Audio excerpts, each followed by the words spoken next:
데살로니가전서 2장 14절 말씀 다 같이 한 목소리로 받들어 읽도록 하겠습니다. 형제들아, 너희가 그리스도 예수 안에서 유대에 있는 하나님의 교회들을 본받은 자 되었으니 그들이 유대인들에게 고난을 받은 것 같이 너희도 너희 동족에게서 동일한 고난을 받았느니라. 아멘. 데살로니가 교회 교인들이 유대에 있는 하나님의 교회들을 본받는 자가 돼서 동일한 고난을 받았다. 그것은 이제 말 그대로 같은 예수 그리스도 안에 있다는 증거입니다. 그래서 그것은 단순히 어떤 믿음이 흔들릴 일이 아니라 오히려 정말 참된 믿음 가운데 있다라는 증거가 되죠. 그래서 그리스도 예수 때문에 고난을 받는다면 우리는 그리스도 예수 안에 있는 자입니다. 사도 바울은 여기서 특별히 유대에 있는 하나님의 교회들이라고 이야기하면서 그리스도 예수 안에서라고 이야기하고 있어요. 그래서 이제 이 두 가지 의미가 있죠. 뭐냐면은 유대에 있는 하나님의 교회들은 유대 지역에 있단 말이죠. 유대 지역에 있기 때문에 그 유대인들을 동족에게서 또 고난을 받는단 말이죠. 그것은 이제 물리적인 공간에 가지는 의미입니다. 그러나 실제로 그들이 그래서 유대인들에게 동족에게서 고난을 받지만 그러나 그들은 그리스도 예수 안에 있다라고 이야기하고 있습니다. 그리스도 예수 안에 있다는 것을 통해서 이제 특별히 이 기독교 교회를 유대교 모임과 구분하는 것이죠. 유대교 모임이라는 것은 유대교의 모임을 이제 일반적으로 교회라고 하지 않고 회당이라고 합니다. 그래서 사도 바울은 여기서 이제 그리스도 예수 안에서라고 이야기하면서 그 그리스도 예수 안에 있는 교회와 그 다음에 그냥 예수님 믿지 않는 유대인들을 구분하면서 바로 그리스도 예수 안에 있는 유대인들이 바로 진정한 하나님의 교회다. 그렇게 강조하고 있는 것입니다. 그래서 여기서 이제 그리스도 예수 안에 있다. 그래서 유대에 있지만 항상 그리스도 예수 안에 있고 데살로니가 교회 교인들도 마찬가지입니다. 그들이 데살로니카에 있는 교회지만 그래서 데살로니가 교회지만 그러나 그들은 그리스도 예수 안에 있다. 우리가 어떤 곳에 있든지 어떤 지리적 차이에도 불구하고 교회의 궁극적인 위치는 그리스도 예수 안에 있다는 거예요. 그래서 그리스도 예수 때문에 고난을 받는다면은 우리는 그리스도 예수의 십자가 고난 안에 있는 것입니다. 그것은 결국 예수 그리스도의 부활의 안에 있는 것이죠. 그래서 왜냐하면 예수 그리스도의 십자가는 바로 부활을 향해서 나아가는 길이기 때문입니다. 결국 그리스도 예수 안에 있다는 것은 바로 진정한 구원 안에 있다는 거죠.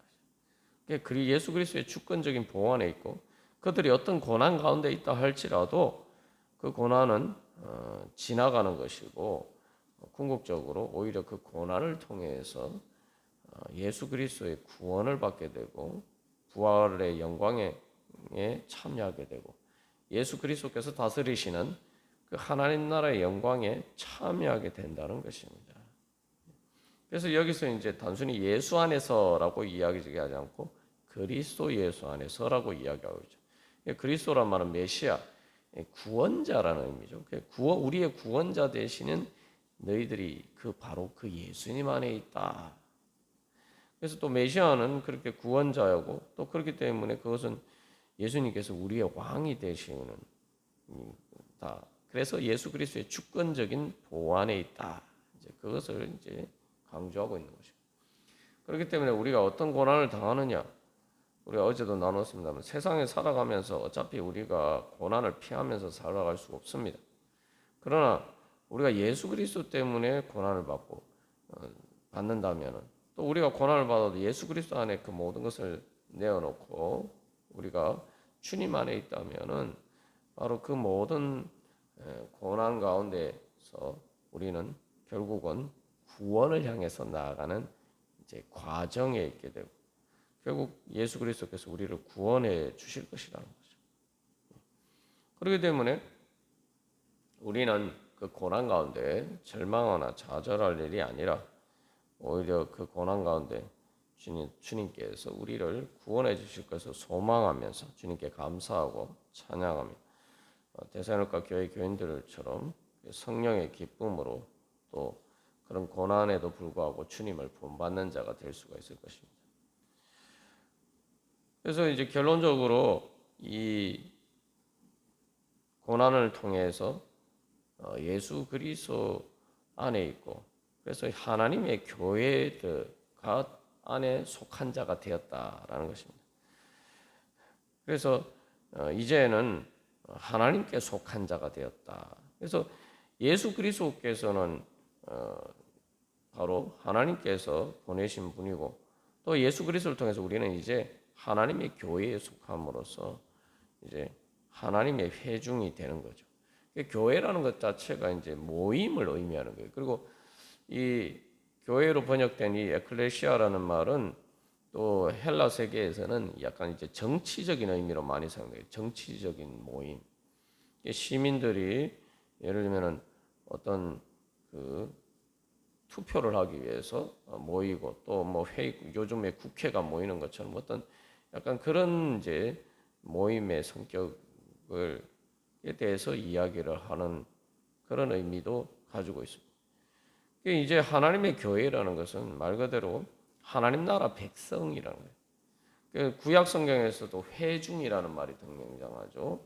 이스라엘 백성들의 그 회중, 이스라엘 백성들의 모임, 하나님 나라 백성의 모임에 대해서 이야기하는데 그것을 이제 신약에서는 교회라고 이야기하고 있습니다. 우리는 이제 하나님의 교회에 속해 있다. 우리는 이제 하나님께 속해 있다. 우리가 그렇다면은 예수 그리스도 때문에 고난을 받는 것을 통해서 하나님을 대적하는 그런 원수들 때문에 고난을 받는다면 우리는 하나님께 속해 있다는 가장 중요한 증거가 되겠죠. 여기서 이제 한 가지 우리가 기억할 건 그렇다면은 예수님께서 말씀하신 것처럼 우리야 바로 그런 고난이야말로 내가 하나님 나라에 속한 자다라는 것을 증거하는 가장 중요한 증거가 됩니다. 그리고 하나님의 말 그대로 하나님의 교회, 하나님의 회중이고 하나님의 백성이고 하나님 나라에 속한 자인데 이제 그 하나님 나라 백성을 누가 건드릴 수가 있겠습니까? 건드리는 것도 뭐 핍박하고 박해하고 그래서 하나님 나라 하나님의 교회들을 무너뜨리는 수 있는 것처럼 보이지만 또 실제로 무너뜨리는 것처럼 보이지만 우리가 교회사 가운데가 증가하는 것처럼 구원의 역사가 증가하는 것처럼 그것을 통해서 하나님의 교회는 결코 무너지지 않았습니다. 그 고난 가운데서 오히려 다시 부활해서 더 큰 성령의 능력으로 오히려 교회는 부흥하게 되고 그래서 오늘날처럼 땅끝까지 하나님의 복음이 하나님 나라가 전파되고 예수 그리스도의 복음의 역사가 일어났습니다. 그래서 신약의 사도행전에서도 박해가 일어났을 때 성도들은 그 박해를 받고 절망하거나 좌절하거나 믿음을 저버린 것이 아니라 그 박해 때문에 예루살렘 교회가 흩어지게 되었을 때 그들은 이제 사마리아와 또 모든 이방 지역의 이방인들에게 이제 복음을 전하게 되어서 그 박해를 통해서 오히려 박해를 통해서 흩어진 성도들을 통해서 복음이 더욱더 확산되는 계기가 되었습니다. 그것이 바로 그리스도 예수 안에 있는 하나님의 교회들을 통해서 나타나는 증거입니다. 그렇기 때문에 사도 바울은 이 고난을 본받는 자가 된다는 것은 바로 그런 그리스도 예수 안에 있는 하나님의 교회에 속한 자라는 정체성을 보여주는 영광의 증거라는 거죠. 그래서 이 예수님께서도 그 빌라도의 신문 앞에서 말씀하시되 내 나라는 이 세상에 속한 것이 아니다라고. 그래서 그 말씀처럼 이제 그 우리는 이제 예수님께 속한 자다라는 것이 분명히 이제 증거가 드러나는 것이죠. 그리고 여기서 또 그래 우리가 기억해야 할 것은 하나님의 교회인데 하나님을 이길 자가 누가 있습니까? 누가 하나님을 이기겠습니까? 아무것도 하나님을 이길 수가 없죠. 그렇기 때문에 하나님의 교회라는 것은 궁극적으로 최후의 승리를 거두는 교회입니다.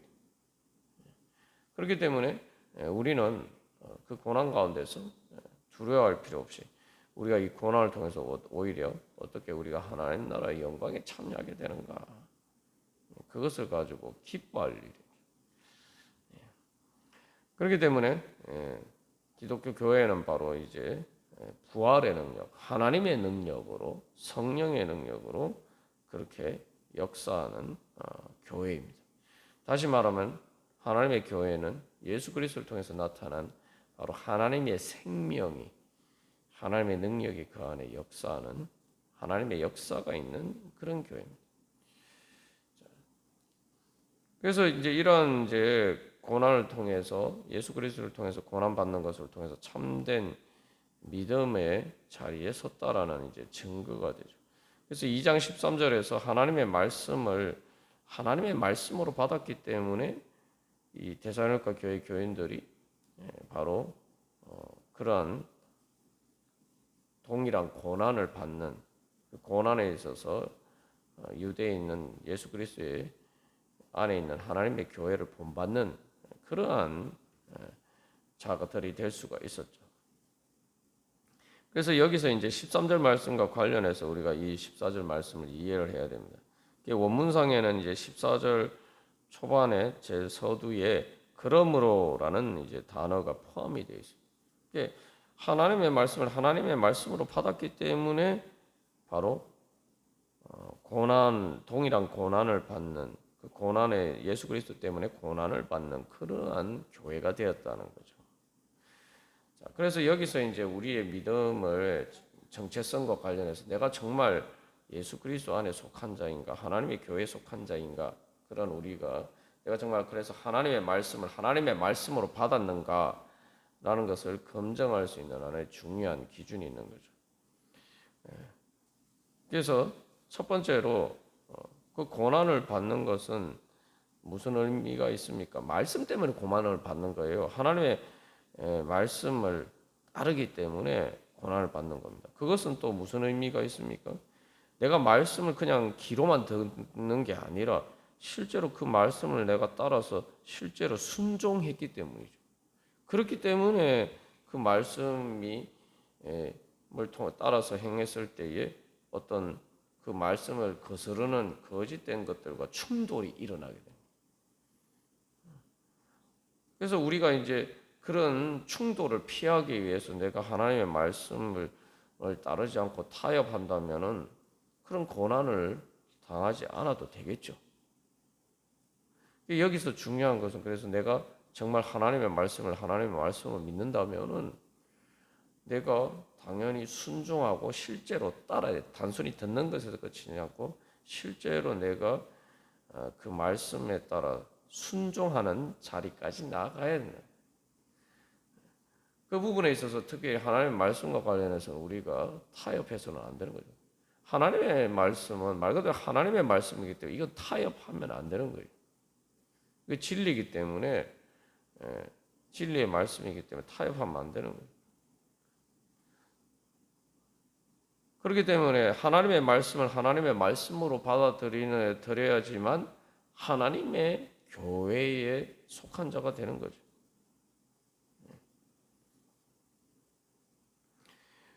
그래서 우리가 그런 부분에서 내가 진짜 그렇게 하나님의 말씀에 순종하고 있느냐. 하나님의 말씀에 순종하면은 사실은 뭐 꼭 우리가 이 데살로니가 교회 교인들처럼 또 유대에 있었던 그때 예루살렘 교회처럼 예루살렘 교회나 그 교회들처럼 뭐 세상 사람들에게 핍박과 박해, 예수 믿는 것 자체 때문에 핍박과 박해를 받는 그런 문제가 오늘날 없다 할지라도 사실은 내가 예수님을 말씀을 믿고 정말 순종하려고 하면은 뭐 외부의 그런 박해가 아니더라도 내 안에 내 자신과 나의 옛자와 그렇게 투쟁할 수밖에 없어요. 그런 갈등이 일어날 수밖에 없죠. 그래서 여기 너희 동족에게서 동이란 고난을 받았다 하는데 그 동족이라고 이야기할 때 그게 뭐 멀리 먼 그 우리가 같이 사는 사람들에게서 고난을 받는 이런 것은 둘째치고 또 우리의 뭐 가족이나 이런 것도 이전에 사실은 가장 중요한 것은 출발점이 뭡니까? 내 안에 있는 나의 내 자아, 나의 옛자와의 충돌부터 벌써 일어나는 거죠. 근데 하나님의 말씀에 순종하지 않으면은 충돌할 일이 없어요. 우리가 어떤 행동을 할 때에 여러 가지 마음의 생각들이 여러 가지 생각들이 있어요. 그 모든 생각들을 다 행동으로 옮기는 게 아닙니다. 근데 그 행동들 중에 내가 그 많은 생각들 중에 내가 행동으로 실제로 옮기는 것이 바로 그 모든 생각들 중에 승리하는 것이고 내가 그 행동으로 옮기는 것을 선택을 결정하는 바로 그 생각이 사실 나를 지배하는 거죠. 거기에서도 이제 여러 가지 생각의 충돌들이 일어나는 과정에서 결국 내가 어떤 행동을 하느냐 그것들이 결국 최종적인 생각의 걸 결정하는 그런 일이 됩니다.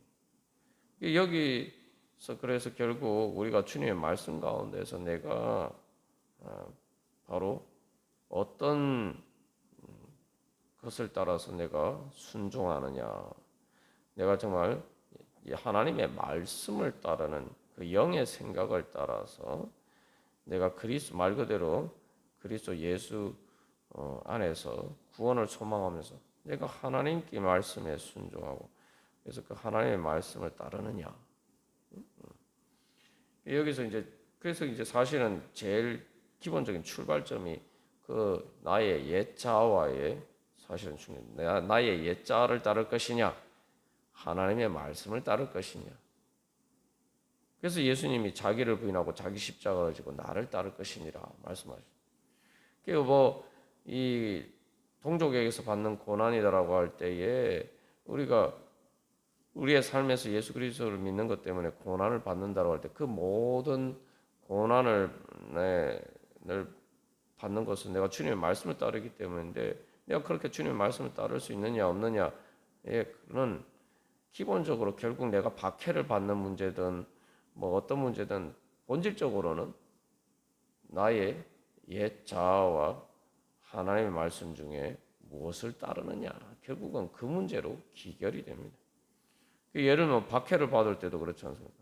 예수님이 그래서 자기를 부인하고 자기 십자가를 지고 나를 따르라 말씀하셨는데 그러면서 뭐라고 말씀해요? 사람이 온천을 얻고도 자기 목숨을 잃어버리면 무슨 소용이 있느냐? 우리가 예수 그리스도 때문에 만약에 박해를 받아서 고난을 받는다라고 할 때에 나의 옛자는 살기 위해서 내가 살기 위해서 나는 예수님을 따를 수가 없다. 그렇게 자꾸 생각한단 말이죠. 그러나 거기에 대해서 예수님께서 말씀하신 거예요. 온천을 얻고도 내 자신이 살기 위해서라고 하지만 그렇게 예수님을 믿는 것 때문에 순종하는 것 때문에 박해를 받고 내가 많은 것을 잃어버리고 그래서 그런 것들을 안 잃어버리려고 잃어버리지 않으려고 예수님의 말씀을 따르지 않을 때에 결국은 그러면은 진짜 예수님 안에 있는 영원하신 하나님께서 주시는 그 영생의 생명을 나는 잃어버리게 된다는 거죠. 거기서 결국은 그래서 내가 나의 옛 자아냐. 그게 뭐 동족이라고 할 때 가장 중요한 그 문제가 되는 것은 나의 옛 자아, 하나님의 말씀, 예수님을 따르는 것. 결국 그 충돌입니다. 그런 가운데서 우리가 정말 내가 예수님을 따른다면은 그래서 내가 뭐 바울이나 또 많은 초대교회 성도들이나 또 지금까지 수많은 믿음의 선진들이 그러했듯이 자기들의 목숨까지 걸고 예수님을 그들이 핍박과 박해 가운데서 예수님을 따랐다는 것은 무엇을 의미합니까? 그들은 바로 하나님의 말씀을 하나님의 말씀으로 받아들였기 때문에 자기의 옛자가 아니라 예수 그리스도 안에 있는 바로 영원히 예수 그리스도 안에서 영생을 누릴 바로 그 자아를 선택했다는 것이. 우리가 오늘날도 이제 그래서 정말 고난이라고 해서 꼭 옛날 핍박과 박해 그런 장하게 생각하지 않아도 정말 내가 그런 마음의 충돌이 될 때마다 나는 옛자를 따르느냐 아니면 나는 하나님의 말씀을 따르느냐. 하나님의 말씀을 따르면은 예수 그리스도를 통해서 십자가 고난을 당하셨지만 죽으셨지만 그러나 부활하시고 승천하시고 하늘과 땅의 모든 권세를 가지신 것처럼 이제 우리가 예수 그리스도를 따르면 그것 때문에 힘들고 어려운 일이 있고 또 때로는 내 옛자를 부인해야 되기 때문에 말 그대로 내 자신을 부인하는 것과 같은 그러한 어려움이 있다 할지라도 그럼에도 불구하고 예수님을 따르면은 바로 우리 안에 이제 예수 그리스도의 부활 생명의 능력이 역사하고 우리는 그리스도 예수 안에 있는 하나님의 사람으로서 하나님의 교회에 속한 하나님의 사람으로 우리가 살아갈 수가 있을 것입니다. 우리가 오늘 또 바로 그러한 믿음으로 주님 정말 제가 어떠한 고난 가운데도 주님 어떤 것을 감수하고서 주님 그리스도 예수 안에 있기를 원합니다. 하나님의 교회에 속한 하나님의 성도로 하나님의 백성으로 하나님을 따르는 자가 되기를 원합니다. 하나님의 진리와 사랑과 생명 안에 거하는 자가 되기를 원합니다. 주님 그런 믿음으로 오늘도 그리스도 예수 안에서 살아가게 하여 주시옵소서. 우리 소망하면서 다 같이 기도드리시겠습니다.